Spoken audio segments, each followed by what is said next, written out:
The first wine trend that you will want to look out for is flat bottles. In this video, we're going to look at 5 Australian wine trends to watch in 2022. If we haven't met before, my name is James Follent, and I believe the world of Australian wine is beautiful and complex. So I create videos for wine lovers about the world of wine. First wine trend you're going to want to look out for this year in bottle shops near you is for the appearance of flat bottles on your shelves. Hardy's is already committed to producing some flat bottles this year based on an article that I read in the Australian Financial Review, and flat bottles have the potential to reduce the carbon footprint produced from glass bottles, making packing glass bottles on a pallet more efficient. So it also reduces the amount of glass in the bottle, as well as the increased efficiencies of flat bottles. Premium wine will probably still stay in those circular bottles. Flat bottles has the potential to be like the next cork versus screw cap debate, whether or not you go for a square or a rectangular bottle compared to your traditional round bottle in a cylinder that we've been used to. The second trend to watch out for is canned wine. Data from Nielsen has shown there's been an increase in consumers' interest in canned wine and single serve compared to opening and committing for full bottle has been more appealing. I also think with more people thinking about getting out and about for picnics, it's more convenient to take wine in a can out and about with you to enjoy compared to the commitment of walking around with a whole bottle. The smaller size of aluminium cans and canned wine has more efficiency to it, is more convenient to carry it around, and you also are able to moderate drinking and have better portion sizes. And that leads me to wine trend number 3. Non-alcoholic wines are a growing segment of the wine market and the wine community, and more producers are catching on. I've seen Jacob's Creek release unvined Wolf Blass Zero.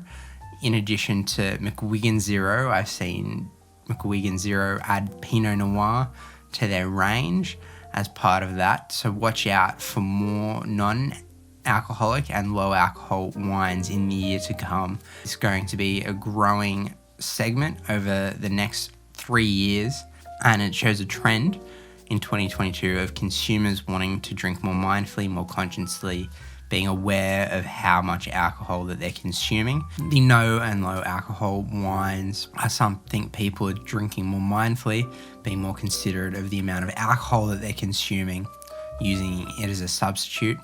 And that consumer demand is something to watch over the coming years and in 2022 as companies take notice of it and bring products to market to sell, to be able to meet the demand and interests of consumers like you and me about what wines that are on offer for people who are wanting to choose those substitutes. And that greater competition in the no and low alcohol wine space is something I'm looking forward to, because I'm hoping to see the increase in quality because of an increase in competition with these new wines that are coming to the market. The fourth trend to watch for 2022 is more Italian grape varieties. I've seen and heard about more Italian grape varieties starting to be planted, have already been planted, wines coming to market for looking at wines more generally where the grapes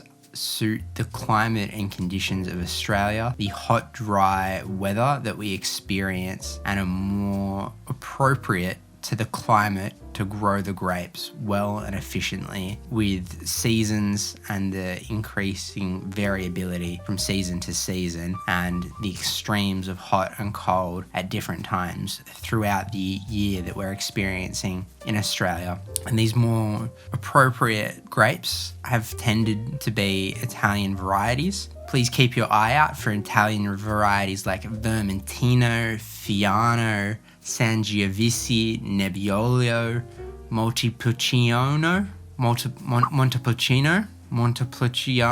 That's one I'm going to have to learn how to pronounce. Montepulciano as the 5th grape variety, as things that I'm starting to see in terms of Italian grape varieties out and about in 2022. So go looking for some Italian grape varieties on the bottle shop shelves near you. And last but not least is wine and NFTs, non-fungible tokens. You might be asking, what are non-fungible tokens? Something that is fungible, is alike, can be replaced, is substitutable.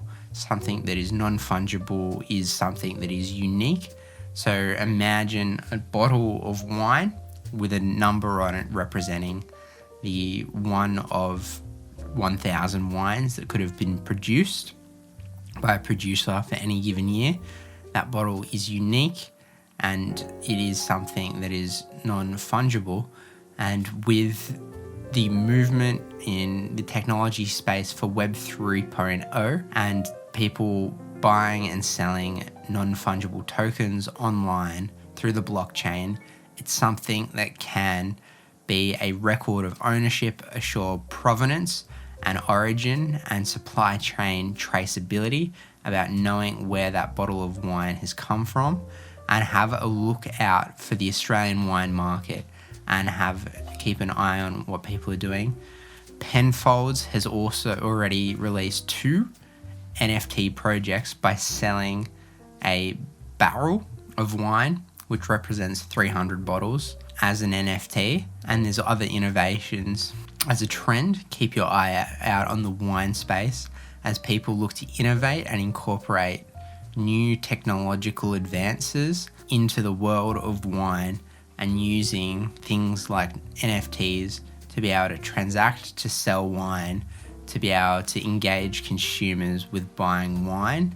And also it'll be interesting to see where the blockchain and NFTs potentially go with the traceability of wine and the wine making process. So keep an eye out for wine related NFT projects in Australia in the near future.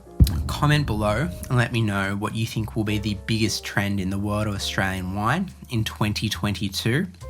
Let me know if you think I've got it wrong or I think I've got it right, and feel free to jump in there if you're watching this 5 or 10 years in the future and come back and review this retrospectively to see how wrong or right I was.